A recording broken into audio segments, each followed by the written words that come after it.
আজকে আমি তোমাদের সঙ্গে শেয়ার করব এমন একটা রেসিপি যেটা আমরা কম বেশি সকলেই খেতে খুব ভালোবাসি। আর এই রেসিপিটা ছাড়া কোনো পুজো আচ্ছা হোক বা বাঙালির জন্মদিন সবটাই অসম্পূর্ণ।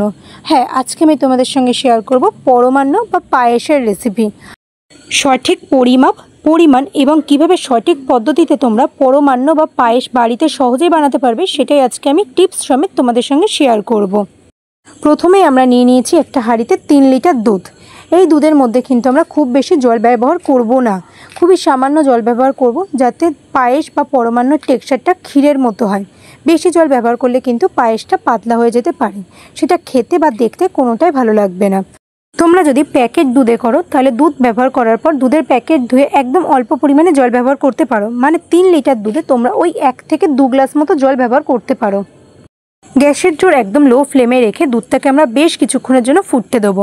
যতক্ষণে দুধটা ফুটে গরম হচ্ছে অন্য একটা পাত্রে আমরা নিয়ে নেব 300 গ্রাম পরিমাণে ভালো সুগন্ধযুক্ত এবং ভালো মানের গোবিন্দভোগ চাল। তারপরে সেই চালটাকে খুব ভালোভাবে 1 থেকে 2 বার আমরা ধোবো, তার বেশি ধোবো না, তাহলে কিন্তু গোবিন্দভোগ চালের যে ফ্লেভার থাকে সেটা চলে যাবে। তারপর সেই গোবিন্দভোগ চালের মধ্যে মেশাবো খুবই সামান্য পরিমাণে ঘি আর মেশাবো একদম অল্প পরিমাণে নুন। তারপরে হাতের সাহায্যে এই ঘি আর নুনটাকে চালের মধ্যে খুব ভালোভাবে মাখিয়ে নেব। একটা পাত্রে আমরা নিয়ে নিয়েছি 300 গ্রাম পরিমাণ মিছরি, অর্থাৎ 300 গ্রাম চালের জন্য 300 গ্রাম মিছরি এবং 3 লিটার দুধ আমরা এখানে ব্যবহার করছি। আর এক জায়গায় নিয়ে নিয়েছি বেশ কিছুটা পরিমাণ কাজু এবং কিশমিশ। আমরা যে 3 লিটার দুধটাকে একদম লো ফ্লেমে ফুটতে দিয়েছিলাম সেই দুধটা খুব ভালোভাবে ফুটে গরম হয়ে গেলে সেইখান থেকে কিছুটা গরম দুধ তুলে নিয়ে আমরা মিছরি আর কাজু কিশমিশটাকে সেই দুধে কিছুক্ষণ ভিজিয়ে রাখবো। দুধটা প্রায় 7 থেকে 10 মিনিট একদম গ্যাসের জন্য লো ফ্লেমে ফোটানোর পর যখন দেখবে হালকা ঘন হয়ে গেছে এবং দুধের ওপর সর পড়তে শুরু করেছে, তখন তার মধ্যে দিয়ে দেবে আগে থেকে পরিষ্কার করে ধুয়ে নুন এবং ঘি মাখিয়ে রাখা গোবিন্দভোগ চাল। হালকা হাতে একটু নাড়াচাড়া করে আমরা এটাকে ফুটতে দেবো। তারপর তার মধ্যে আমরা অ্যাড করব 4 থেকে 5টা এলাচ আর দেব 2টো মতো তেজপাতা।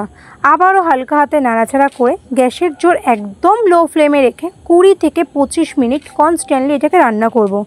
অবশ্যই এটাকে লো ফ্লেমে করতে হবে, হাই ফ্লেমে করলে কিন্তু চালটা সেদ্ধ হবে না এবং দুধটা খুব তাড়াতাড়ি শুকিয়ে কমে যাবে। প্রায় 20 থেকে 25 মিনিট পর আমরা চেক করব গোবিন্দভোগ চাল যদি সম্পূর্ণ ভালোভাবে সেদ্ধ হয়ে যায়, তারপর তাতে আমরা অ্যাড করব আগে থেকে আমরা গরম দুধে যে 300 গ্রাম মিছরি ভিজিয়ে রেখেছিলাম সেই মিছরি। তোমরা যদি চাও এখানে 200 গ্রাম পরিমাণ মিছরি এবং 100 গ্রাম পরিমাণ যে লাল বাতাসা পাওয়া যায় সেই বাতাসাও অ্যাড করতে পারো। তাতে কিন্তু এখানে পায়েসের রঙটা একটু লালচে হবে, যেটা দেখতে আরও বেশি সুন্দর লাগে। আর অবশ্যই কিন্তু গোবিন্দভোগ চাল সম্পূর্ণ সেদ্ধ হয়ে যাবার পরই তোমরা মিষ্টি ব্যবহার করবে, কারণ যদি তোমরা আগেই মিষ্টি ব্যবহার করে ফেলো সেক্ষেত্রে কিন্তু চাল আর সেদ্ধ হবে না। পায়েস নামানোর ঠিক কিছুক্ষণ আগে আমরা আগে থেকে গরম দুধে যে কাজু এবং কিশমিশ ভিজিয়ে রেখেছিলাম সেই কাজু এবং কিশমিশ দিয়ে দেবো।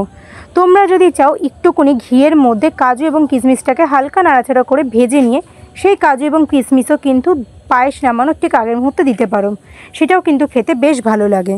কাজু যদি তোমরা আগে দাও তাহলে কোনো সমস্যা হয় না, কিন্তু কিশমিশ যদি তোমরা আগেই দুধের মধ্যে দিয়ে দাও সেক্ষেত্রে কিন্তু দুধ কেটে যাওয়ার চান্স থাকে, যেহেতু কিশমিশ একটু টক প্রকৃতির হয়। তাই আমি সবসময় সাজেস্ট করব কাজু এবং কিশমিশ একদম পায়েস নামানোর 1 মিনিট আগে দিলেই হবে।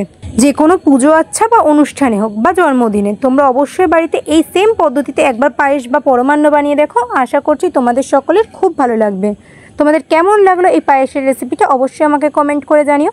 যদি ভালো লাগে আমার ইউটিউব চ্যানেলটাকে সাবস্ক্রাইব করে রেখো এবং ফেসবুক পেজটাকে ফলো করে রেখো।